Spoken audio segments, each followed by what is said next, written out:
wametumwa na wakubwa wao kwa ajili wameona hawawezi shinda, so wanajaribu kutushika na miguu. That case got a conviction. I got an appeal thereafter, and the case is still in court. EACC's red list sends shockwaves among election candidates, with some asking, why now? Sisi tunataka kugawanya power. Hatutaki kuweka power chini ya mkono ya watu wawili peke yake. Promises and manifesto launched at NASA's Kakamega rally. Isaac, mtu ambaye tulisaidia, ndio mtu ya kwanza kupiga nduru akisema yeye ni mtu ya mashinani. Mashinani gani kama hujali hali ya wananchi wale ambao unataka kuongoza? And Jubilee top dogs convinced Nakuru governor to step down for Lee Kinyanjui. Nikamwambia usipishane na daktari, kama anakwambia ndio theater wewe nenda. Once there is a professional body finding of negligence or misconduct, the case aspect of liability is as good as done in court. And when your doctor's mistakes leads to catastrophic results, on tonight's special feature.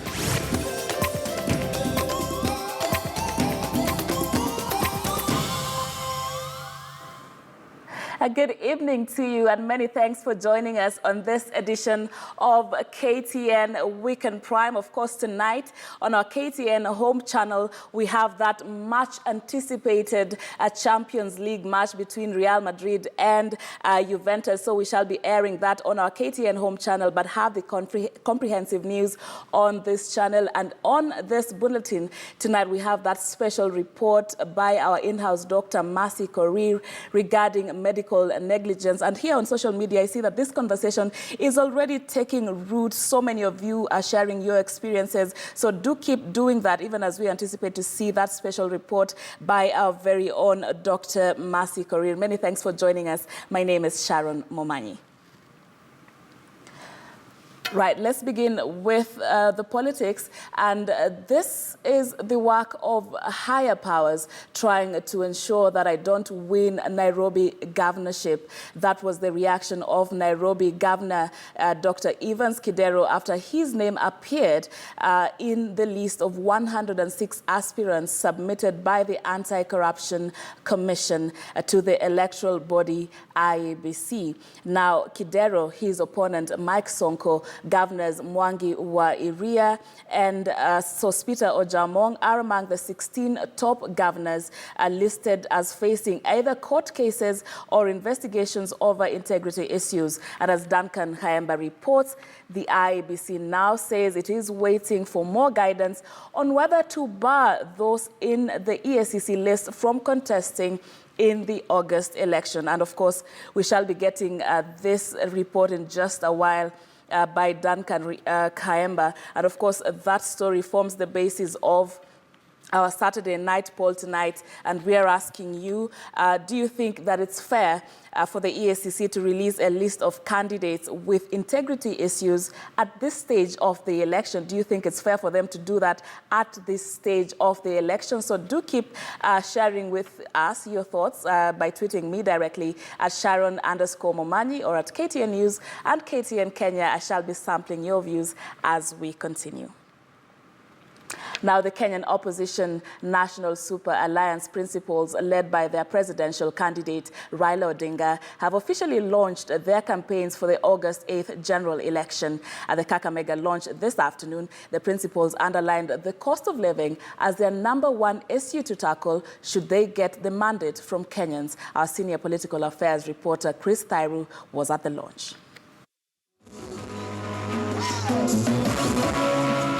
It was the second major political rally that the opposition leaders, led by the presidential candidate Raila Odinga, were holding since Raila was cleared by the IEBC to run for the presidency. The rally was at Buhungu Stadium in Kakamega County, a region perceived to be an opposition stronghold. NASA flag bearer Raila Odinga promised free primary education from primary to secondary immediately after elections if he's declared winner. Sisi tumesema tukishika namna hii kuanzia Septemba watoto watasoma bure katika shule zote za sekondari. Sio Januari, Septemba mwaka huu, tamu ya mwisho, watoto watalipa karo katika sekondari zetu zote. Sisi tunasema na tunatenda. Kwa hivyo hawa ndugu zetu wanahitaji kupatiwa adabu na wananchi wa Kenya. Wangapi wako tayari kuwapatia adabu? We can assure them. Sisi tukiwapeleka nyumbani, we shall treat them with decorum. Wewe ndugu yangu, tafadhali, let us change our country and the time is now. Na ni Raila ambaye tumeamua atusaidie kuvuka. The 5 issues that NASA team promised to address include the high cost of living, corruption, unemployment, failed devolution, and insecurity. Walisema ati wakishika namna hii, gharama ya maisha itarudi chini. Imerudi chini. Bei ya unga iko wapi? Bei ya sukari? Hata mtu ya Nyeri anasikia bei ya unga ikiwa juu, si ndio? Kama Kakamega inanunua bei ya unga juu, hata Nyeri inanunua bei ya unga juu. Mnajua Kenya ya leo ni nchi ambayo imegawanywa kwa misingi ya kikabila.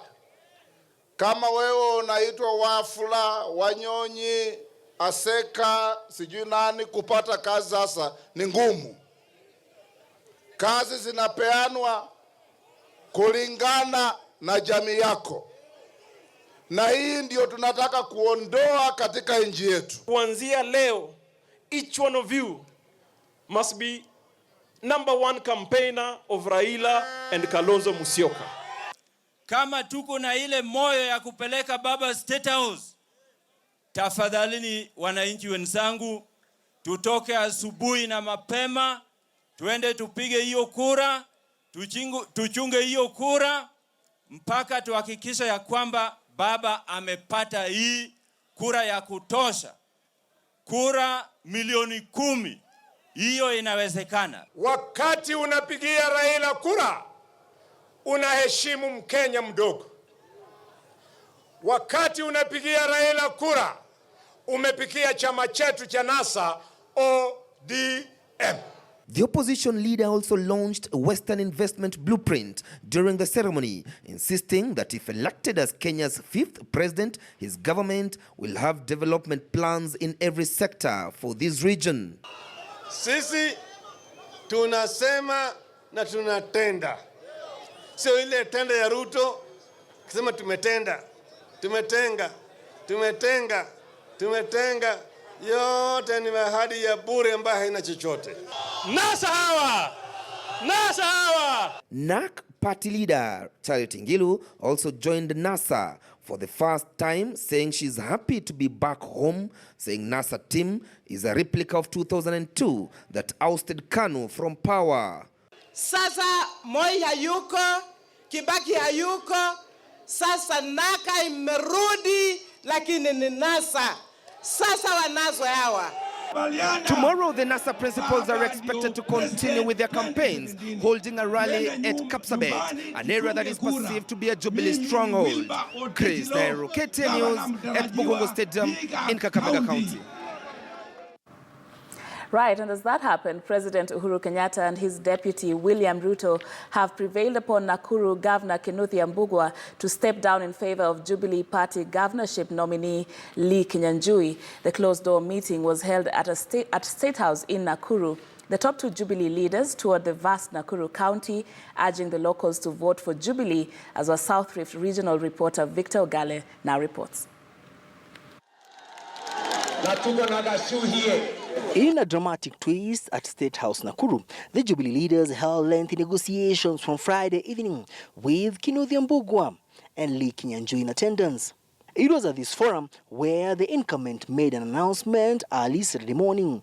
Kinuthia had opted to defend his seat as an independent candidate. However, our sources inside the meeting revealed that the entry of multiple candidates for the gubernatorial race, as well as Dr. Peter Koroso on a Chama Mashinani ticket, is what made the leaders to force the former AP commandant to swallow humble pie. tuko na gavana wetu wa sasa, Mheshimiwa Kinudhia Mbugua. Pigeni makofi. Sawa. While at Salga, Rongai sub-county, the crowd's reaction towards Governor Mbugua forced the deputy president to intervene, a sign of his dwindling popularity. I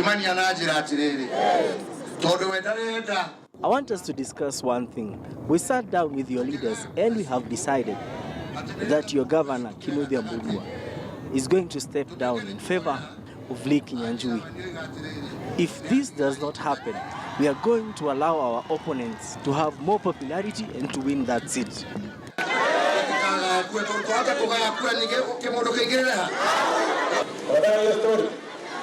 Watu wa Nakuru, kuna watu hapa ambao wanaweza kushika na mtego ya kunasa watu. Hatuwali tunashindana na wao wanaenda kutengeneza mtego. Kwa sababu hawana plani ya maendeleo, wakasema watatengeneza mtego atuje kunasa watu wa Nakuru. Iko watu wa Nakuru ya kunasa. Ndio tuliwaambia iko shortage kubwa ya watu wajinga Kenya hii. Hakuna mtu atanaswa, watu wanataka maendeleo. In Rongai, Kenyatta dismissed Chama cha Mashinani leader Isaac Ruto for protesting against the Itare Dam project, saying it was ironical that the Bomet governor was opposing the project, yet he has been championing for more funds and development at the county level. The deputy president further told of the National Super Alliance coalition for lacking any agenda for the nation. Lakini unasikia mtu ameenda kule anafanya demonstration. Isaac mtu ambaye tulisaidia ndio mtu ya kwanza kupiga nduru akisema yeye ni mtu ya mashinani. Mashinani gani kama hujali hali ya wananchi wale ambao unataka kuongoza? Tunaunganisha stima, wanasema mbona mnaweka kwa nyumba ya nyasi? Wanalalamika asubuhi na jioni, mchana na usiku. The president later made stops at Olenguruone, Molo, Elbagon, Njoro, Keringet and Nakuru.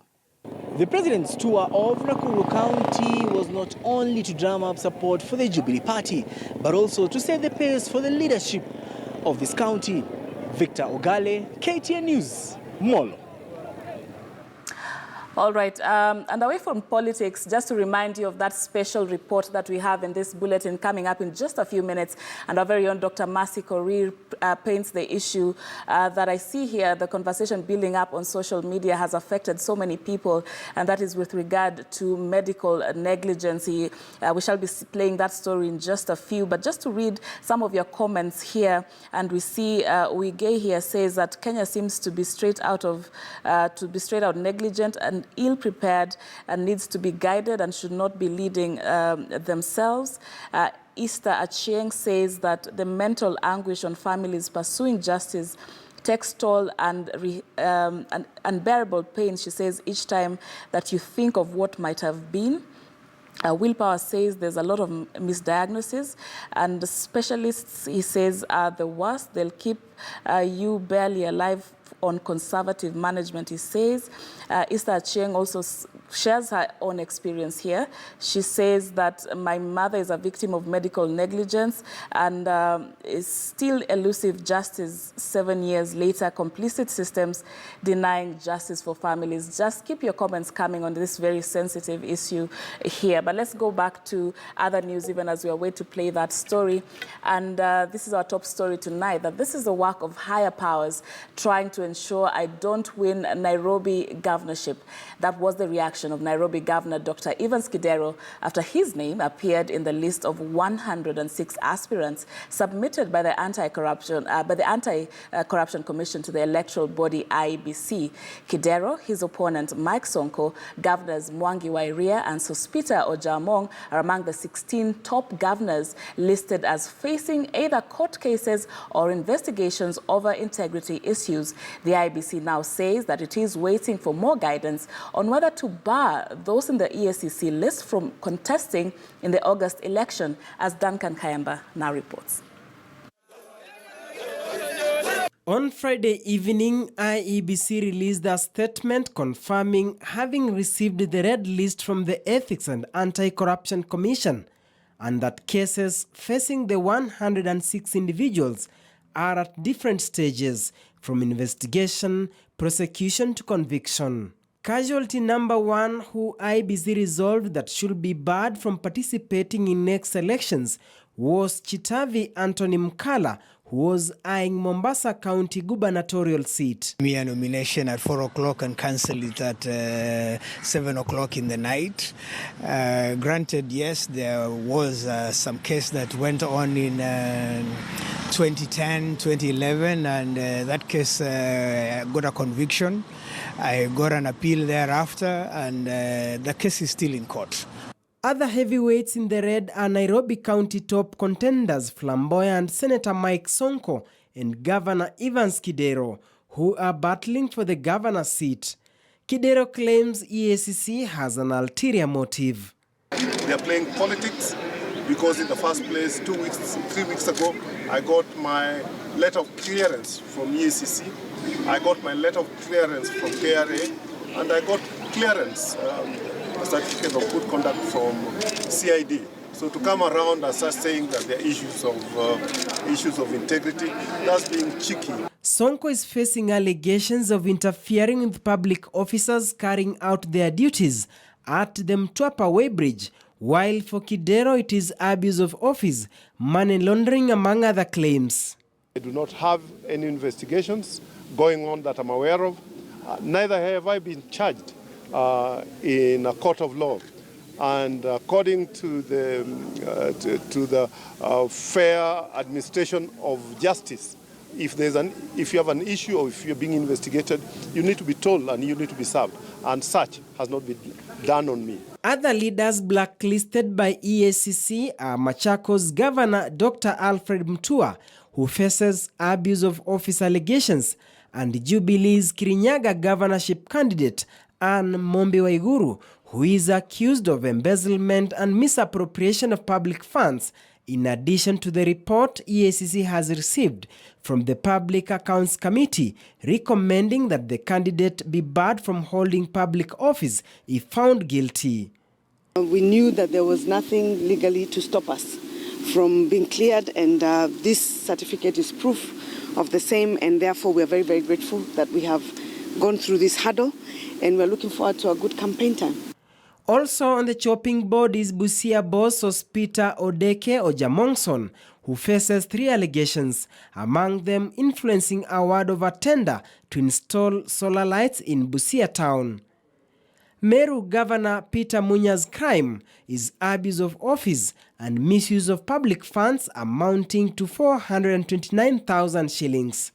Siaya Governor Cornel Rasanga is accused of conflict of interest and procuring air tickets for family members, occasioning a loss of 8 million shillings. For the parliamentary race, those who risk being barred are woman representative candidates Gladys Sholei from Uasin Gishu, accused of abuse of office, Gure Shukran Hussein, who is accused of being a holder of both Kenyan and American citizenship, which she has not declared, while Benedict Wangui Ng'ang'a, who is a sister to Nairobi woman Rep. Rachel Shebesh, is facing allegations of not having complied with the submission of annual declaration income, assets and liabilities for 2015. Tushikane pamoja kwa sababu NASA si mchezo. Nandi Hills Member of Parliament Alfred Keter was found culpable and charged with creating disturbance at a Weighbridge. Siku ya kupiga kura si bana wajinga. Kura 100 ya kwanza, the first 100 votes tutaangalia. Pia tutakuwa tumeongelesha watu wetu tukisema signal ndio hiyo. Tutaambia hao hata nayo sio nyinyi ndio mnajua kupiga kura pekee, hata sisi tunajua kupiga kura. While his Kapsaret counterpart Oscar Sudi also has a pending court case after being accused of falsifying academic certificates and submitting a false declaration during the 2013 general election. Homa Bay Town MP Peter Kaluma has a pending court case of engaging in fighting in a public forum. Nominated Senator Joy Gwendo Adhiambo, who is seeking Kisumu East parliamentary seat, is facing allegations of misappropriating 2.26 million raised during a harambe for a cooperative society, with EACC investigations having established culpability on her part. Senator Elizabeth Ongoro too is in the red, facing 3 charges, among them being involved in irregular payment of 32 million shillings for construction of a school and also being involved in violence in Ruaraka in March 2017. Ongoro's opponent TJ Kajwang is accused of abuse of office for facilitating double employment and double salary for an officer working at the Ruaraka constituency office. 37 candidates seeking to be elected as MCAs have also been exposed before IEBC. Duncan Hemba, KTN News. All right, that story by Duncan Haemba, remember, forms the basis for our Saturday night poll, and we're asking you, do you think that it is fair for the EACC to release a list of candidates with integrity issues at this stage of the election? It is the question of why now that we're asking now, and what are your thoughts on this? Do share your thoughts with us at KTN News or tweet me directly at Sharon_Momanyi, and I shall be sampling your views as we continue with this bulletin. Let's take a short break now, but don't go too far. We have more news when we return.